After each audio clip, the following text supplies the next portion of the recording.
So if your sales process is a process of correctly directing attention to help someone buy something that you know is going to help them, and you know as a salesperson that this will absolutely help that customer improve their life, improve their business, improve some aspect of what they're trying to solve, then you're directing attention towards the right target.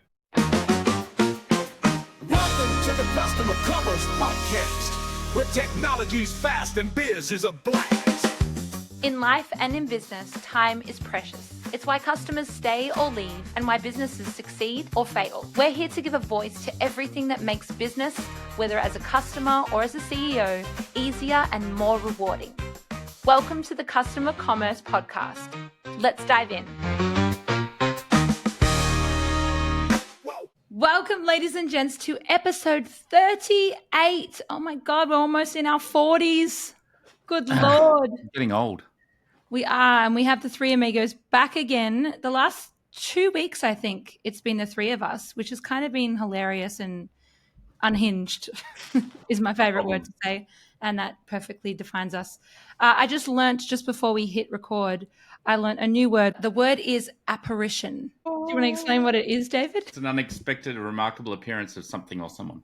It's something, but it actually doesn't even have to be like remarkable. It could just be something that seems like a ghost, like it appears, then it is kind of like it's like fleeting. It's like a thing, you know. So did you have like an idea that could be just an apparition, or is it specifically a thing that you think you see? It's more like a visual. It's a visual thing. So in other words, like for like a good example would be a rainbow. Like people go, oh, there's a rainbow. It's like oftentimes it's there briefly and then it's gone. You know, almost have a quality of being an apparition in that way. I love it. Well, you know what I've decided, because I feel like I can learn from you guys, the elderly, the elders, not the elderly, the elders, the wise, the rough. Okay, let's get into the podcast, shall we? Hey, Michael, you got anything over there? That actually makes your point perfectly. There's a big difference between elders and elderly. Never call someone elderly. Call them elders. Elders are wise. They're tribemen. You know what I mean? That's what I mean. Keep digging. It's all getting good. better. Anyway. It's so much better. There we go, ladies and gents. If you want to expand your literature, apparition. First word of the day. So I have a fun fact, but I also thought that we could discuss it in terms of business longevity, because, you know, you can think of the biggest brands in the world right now, Apple, like it's within a century. Isn't that wild? They're actually not that old. No. So I was thinking, I don't know if you guys know this, but since I was doing my research, I was wondering what the oldest organization is in the world. Sure. So there's a Japanese construction company that was founded in 578 AD. Yeah. And so they specialize in building Buddhist temples. See, my most interesting question about that is talk about lifetime value of customers. Yeah. Exactly. And then there was another one, which is a restaurant that's still around, and it's called, oh my Lord, the full name of it is very long, so I'm not going to try to pronounce that. But it's called, I guess they've got a shorter version, St. Peter Stift's Culinarium. Culinarium, like culinary. Culinarium. Yeah. Culinarium, thank you. That was founded in 800, well, would you say 803? Do they say 803 or 803? 803 AD, that's fine. Yep. Okay, cool. And it's a restaurant. And then there's another one that's in Italy, founded in 1526. And I've got a before and after photo, which I can link in the video.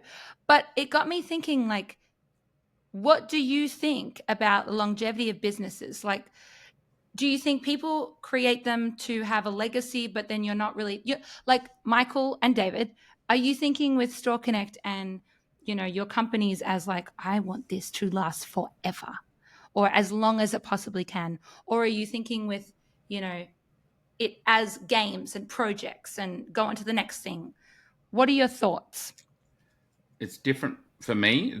I've built and sold, I've built 7-8 companies in the last decade and a half, and I've sold 4 of them. So, and I've still got 3. So it's different for different companies. Like some companies want to endure. and some companies don't. So Store Connect, for a really good example, is making a product that runs on top of the Salesforce platform. So it's innovating, but it's innovating someone else's platform. So the long-term future of Store Connect, it could be around for a long time. There's no doubt around that. It's getting a lot of customers and it's growing very quickly. But will it ever stand on its own? Well, it can't really. It needs to depend on top of what it's built on within Salesforce and maybe some other platforms. But it's always going to be a bit of a derivative work, right? Metapulse, my other company that does team building and statistical management of companies and policy and organizational charts and all this sort of thing, and it makes true teams, that stands by itself. That could last millennia, right? As it grows and adapts and adopts. But to even say that it will last for that takes quite a bit of hubris. You need to sort of be a bit over the top. But to your point, so many things that have changed the world or innovated and reinvented things were built or reinvented things that already existed. I mean, you look at the iPod, which then really was the precursor to the iPhone and all that kind of stuff.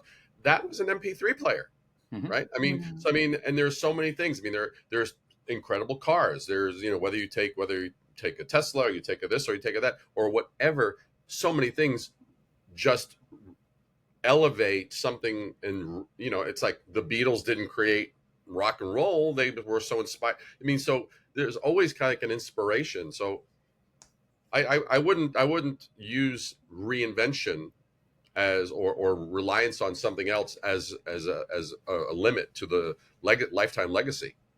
But to answer your question, Jess, I think companies should live as long as they're useful to their clients. Yeah, as long as you're producing value, and really that's you'll see a company start to go into a death spiral once it loses touch with its customers. But do you think that's because of the management that's lost touch Absolutely. with wanting to provide that? And so I guess my other question on that then, it's always management.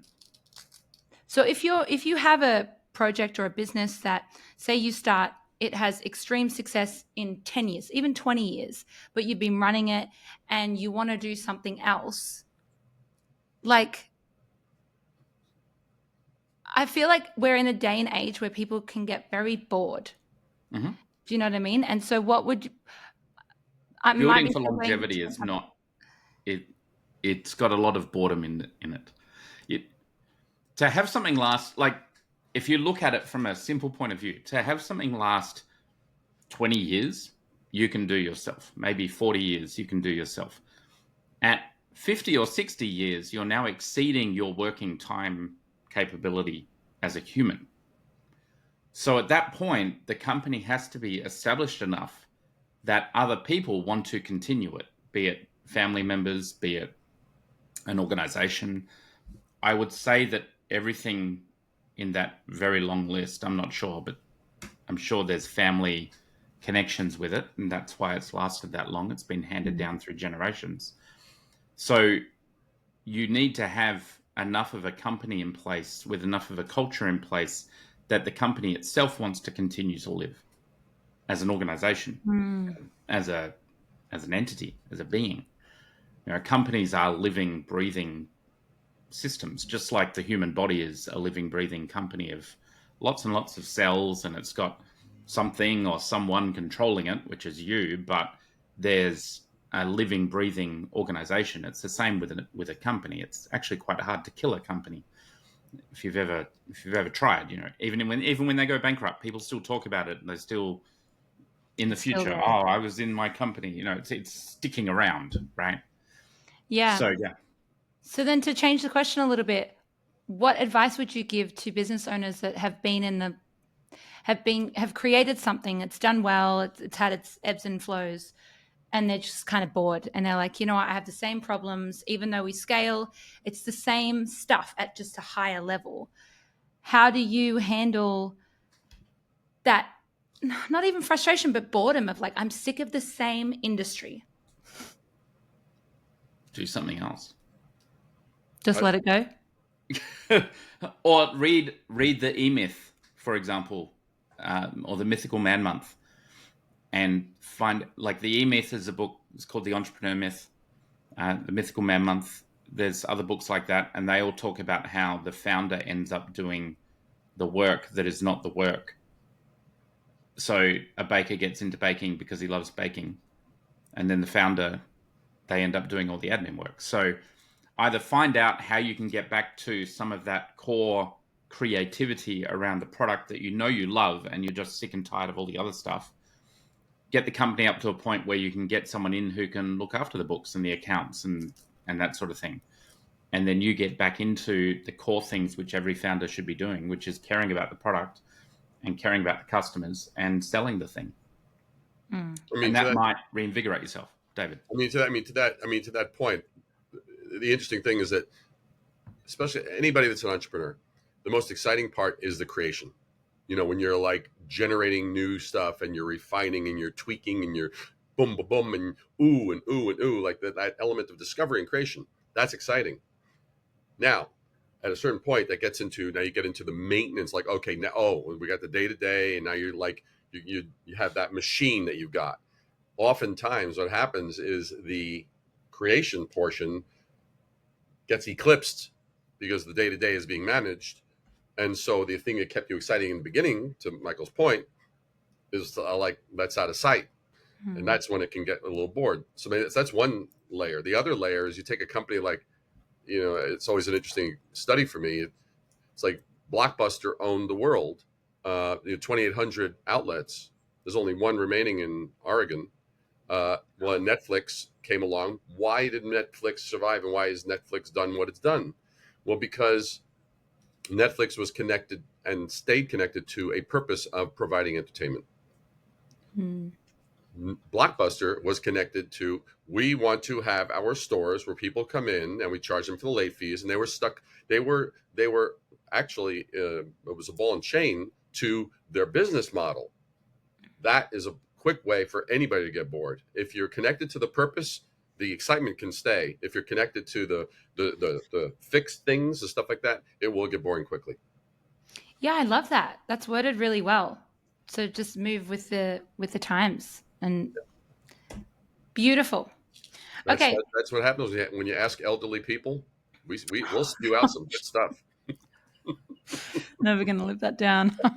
My next topic is around deception versus just business. There was a report from the University of South Australia claiming that we all engage in the practice of deception when it comes to business. So there's a line here that's quite brutal, but I guess it applies to, well, it says that it applies to everyone in business because we've all kind of been guilty of doing this.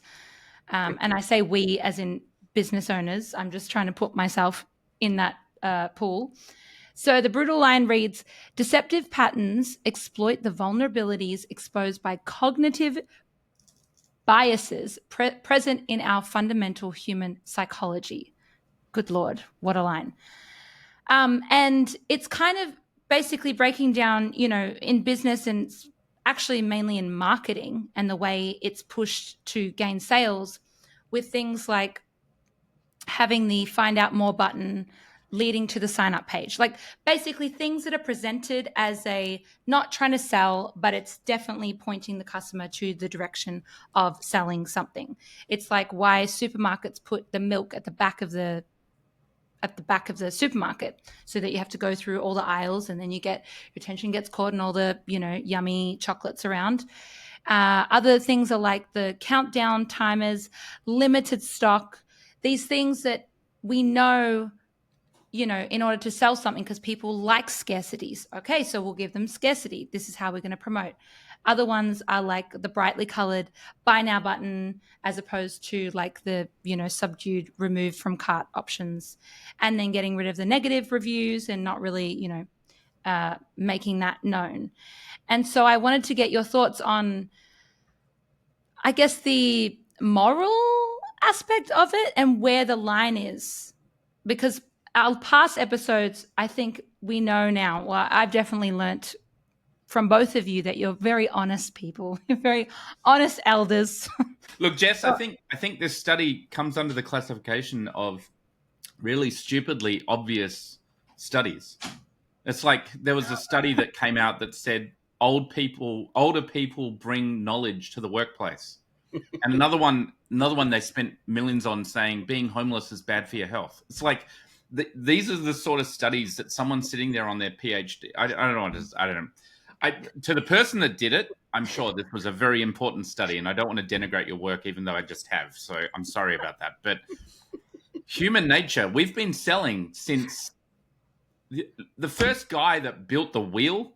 There was a Family Guy episode on it, I think. But the first guy that built the wheel, I'm sure it was a really hard sell. People are like, I don't need no stinking wheel. It's heavy. It falls over. It runs over my toe. This is the worst idea ever. You can't deal with humans without understanding that you don't know what you're talking to, or you don't know who you're talking to. The person that you're communicating to is going through their own life issues. Every person, here's a really interesting thought experiment for anyone listening on the podcast. Take a walk down the street, right? And as you look at each individual person, get the idea that they have as many, if not more, pressing and important problems as you do, and they're totally different, and you have no idea what they are. And as you walk down the street, you start getting this concept of, my gosh, there's a lot of things people don't know about. And I don't know who I'm talking to when I talk to them. I might be talking to Jess. I don't know if Jess just got off the phone with a massive argument from her mother, or her pet cat just died, or whatever else just went wrong. You know, the water heater in the back of the house just exploded and shattered and blew, you know, rat-infested, poo-ridden water all over her favorite dress. I mean, or an apparition could have appeared of an old guy who's a Generation Xer trying to talk to her about something. But you don't know. So sales is the process of getting a message across a distance and impinging on the other person and guiding them to the thing that they need to buy. And I think, but here's the important distinction. There's a difference between selling and guiding a person to a product that you know is going to help them solve a problem that they have talked to you about, and using deceptive practices to guide someone to buy something that they really just don't need. And that latter one is where sales gets a bad name. That's where, hey, don't worry about that car. It doesn't have quite as high a profit margin. Come and have a look at this one. You know, that's screwed up. And salespeople should never be doing that. They do. People do. Greed is not a virtue for a reason, right? So you have to split those two things up. And I think you have to make the buying ability of the customer possible and easy, and you need to help them through that buying cycle, as long as what you're selling is valuable. And if you're not selling something valuable, go find something else. Stop contributing to the problem. I don't know what to say. To Michael's point, if you go back to cave times, you know, there was Harold and there was Bob, you know, and what are we talking about? Harold and Bob. Old man? I don't know about cave time. No. You know, the prehistoric cave times, you know? Cave times, okay. Cave times, you know, like caveman time. Yeah, okay, good. Yeah, clubs, rocks, you know, a dinosaur here and there, you know, whatever. I was going to say clubs. They go on the club, are they? Yeah. You know, like when, you know, when you'd have like a T-Rex a Bob, you know, like, you know, on a stick. Anyway, the thing is I get it. you know, there was, just you have Harold and you have Bob and Chuck. And they hung out, they were buddies. But there was only one Marcia. Once there was a second Marcia or Phyllis, and you go, okay, so like when there was only one Marcia, wow, is she valuable?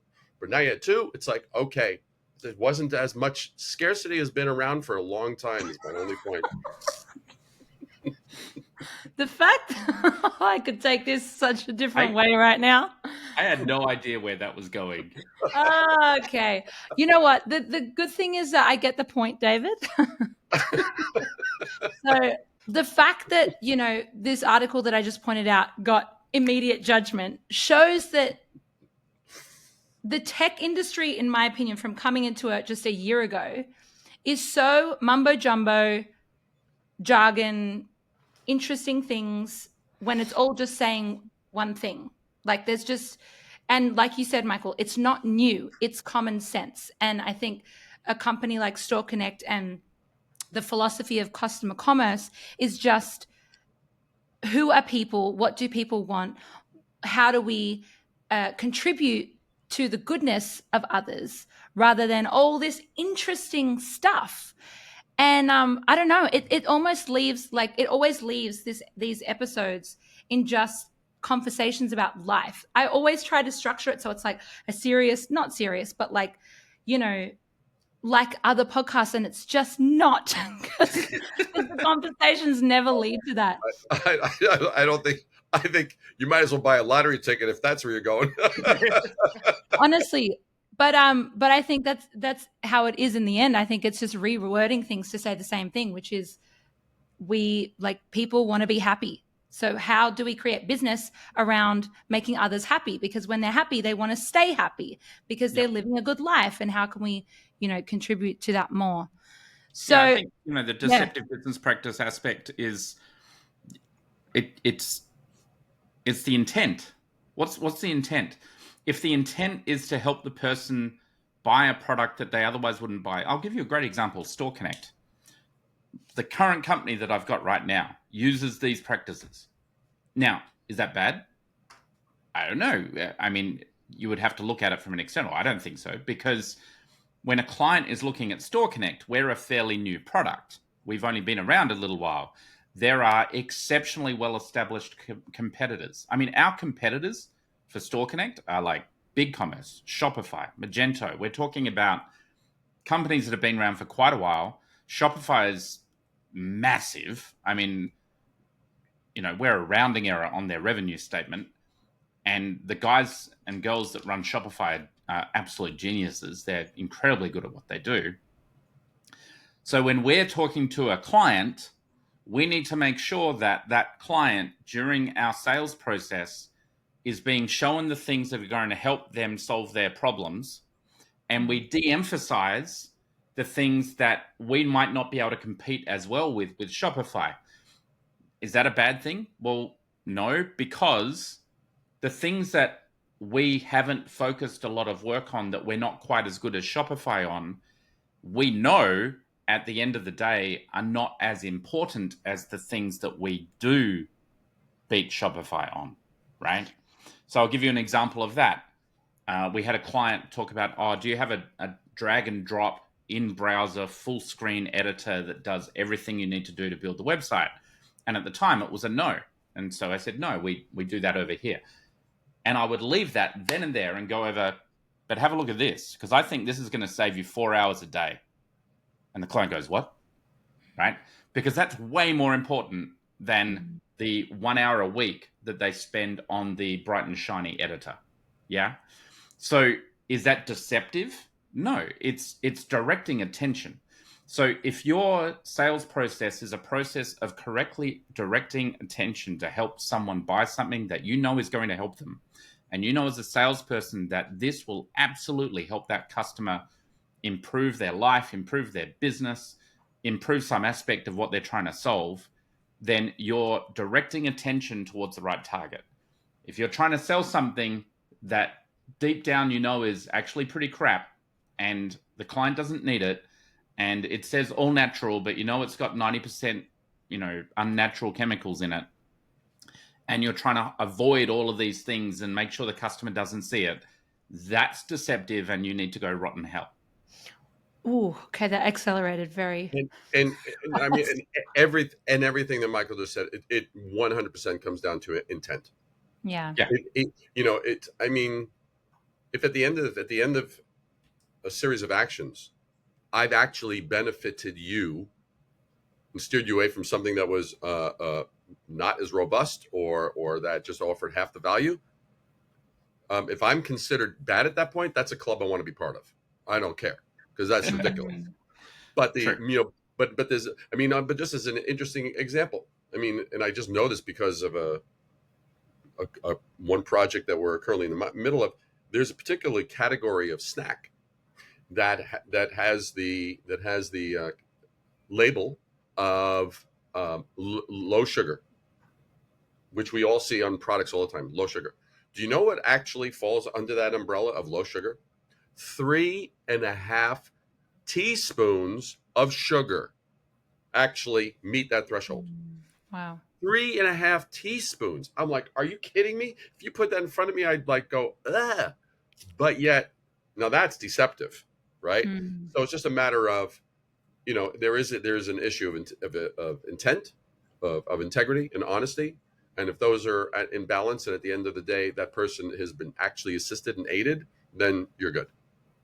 Yeah. And I think for those businesses that are in that with the intent of just get the money, fake it till you make it in a not a great way, I think karma always comes back around. I used to work, one of my first jobs was in retail, and I was so excited until I realized how boring it was, but also how deceptive it was, because I remember it was a very fancy home decor furniture pieces, but like a very particular style. And they had these beautiful dresses, but like from afar, it looks very beautiful. And then as I was working every single day, I was like, oh, these aren't that great. But they're like, $1,500 for a little dresser. And then one day the owners came in and they were unloading the truck, putting all the, new pieces in. And they were getting me to write the signs for like the sales, because it was always like, from $2,500 to $1,500, which is like a bargain because you're saving $1,000. And I remember writing the sign. They were telling me what to write, and I saw the price tag that was clipped on, because they would get it from a manufacturer and then resell it, and it was like $2.99, and they were putting it from $2.99 down to $1,400, and I was kind of scarred. And ever since then, now when I shop for those bigger items, I'm like, yeah, but and people buy them. Like, we sold a lot of furniture, and I'm okay for people to make a profit, but those owners weren't that great people. But it's like, is this really honest?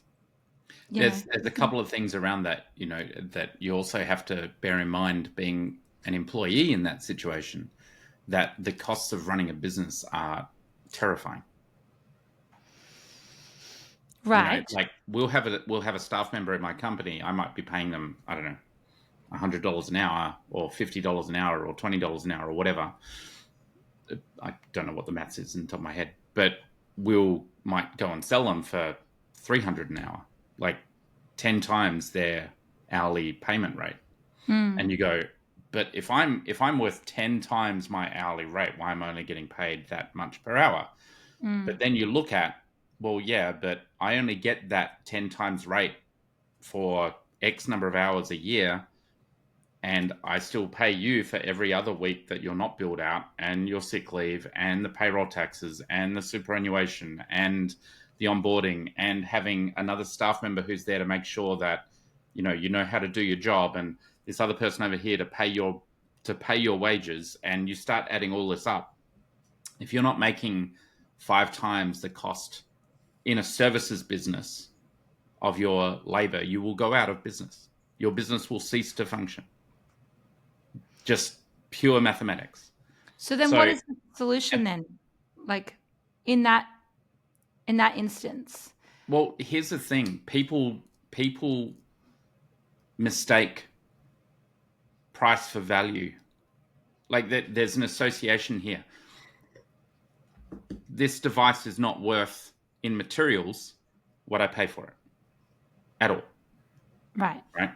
So I don't know what the current price of an iPhone is, but say it's $1,000, right? For easily a good double. one, right? Double. The material parts of that is probably $50. Really? Yeah. Probably.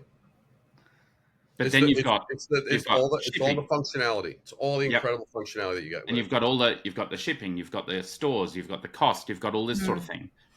But I'm sure Apple gross margin on these is like 30-40% at least, maybe higher.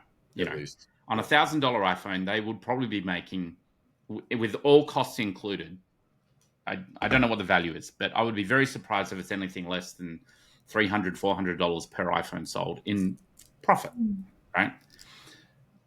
But why? Well, I could buy this for $1,000, or I can buy a cheap knockoff Android for $400, $300, $200. It's probably going to do the same things. But why did I buy an iPhone? Because this was moved from a status of replaceable item to fashion statement and the ecosystem. Here's another fantastic example. How much do you think a pair of Jimmy Choo shoes costs to make? Well, I don't know now. I feel like you're going to say like $4.50. Probably. Yeah. Maybe 10. Maybe $30 when you include shipping to the store. And what do they sell for? Thousands of dollars. So are they wrong? Or is the value in that shoe part of the fact that it's expensive? You know, the people that are buying expensive furniture buy expensive furniture because they want to buy expensive furniture. Yeah. Right? You can buy a couch off eBay for free pickup. Right? There's no challenge with this. You can populate your house for pennies on the dollar if you really want to. But the person that buys the $50,000 leather couch that only cost $1,000 to make because it was, faux leather and whatever, has it in their property, and someone comes along and goes, "Oh, that's a nice couch. Oh, yes, I bought it from blah, blah furniture." Oh, really? Wow. And that other person knows that company is expensive, so therefore the couch must be expensive.